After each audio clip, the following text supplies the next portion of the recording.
Hello everyone. তো ঋতু পুজোর জন্য আমি প্রথমে নিয়েছি কাদা, তার উপরে বসালাম সরা, মানে ঘটের ওপরে দেওয়ার সরা। তো ওটা নিচে দিতে হয়। তো এই ঋতু পুজোটা বাবার মঙ্গলের জন্য করা হয়। তো আমি দেখো ঘরটা বসিয়ে দিলাম সেই সরার ওপরে। তো দেখো ধান, তারপর ওড়া, ফুল, ফল, তো এইগুলো জোগাড় করে আমি পুজো দেবো। তো পুজোর জন্য আমি সবার প্রথমে দিলাম কচু পাতা। তো এইগুলো দিতে হয় ঘটের মধ্যে। তো কচু পাতা দেওয়ার পরে এবার দিলাম হিমচে শাক। তো তারপরে দেবো আমি কলমি শাক। তারপরে দেবো ক্যাজরা পাতা, তারপরে শুশনি শাক।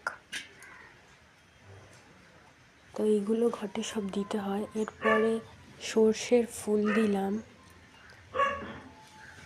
তারপরে দেবো মূলোর ফুল। তো দেখো কি সুন্দর দেখতে লাগছে সর্ষে আর মূলোর ফুলটা।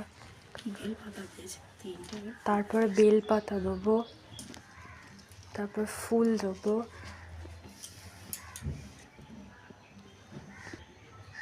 তারপরে দেখো গোলাপ ফুল দিয়ে একটু সাজাচ্ছি। তো এতে ধান, ফুল সব কিছুই দেবো। তো এটা দিচ্ছি ওড়া, এটা ধান আর কুচো ফুল। তো দেখো কি সুন্দর দেখতে লাগছে।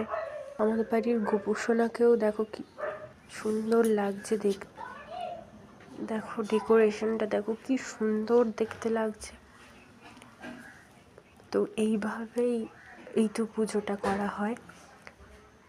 তো তোমাদের ভালো লাগলে লাইক কমেন্ট শেয়ারও করে দিও, সাবস্ক্রাইব করো। তো দেখো ফল দিয়েছি, দিয়ে দেখো কি সুন্দর লাগছে ডেকোরেশনটা।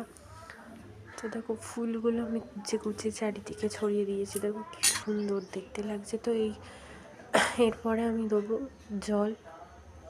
তো ঘটে জল দিতে হয় একটা মন্ত্র বলে। তো সেই মন্ত্রটা বলেই আমি জলটা দিচ্ছি, 3 বার দিতে হয়। তো দেখো তোমাদের এই পুজোটা থাকলে অবশ্যই আমাকে জানিও, যারা যারা এই পুজোটা করো আর কি। তো টাটা, বাই বাই। এই পুজোটা যদি ভালো লেগে থাকে তোমরা লাইক, কমেন্ট, শেয়ার, সাবস্ক্রাইব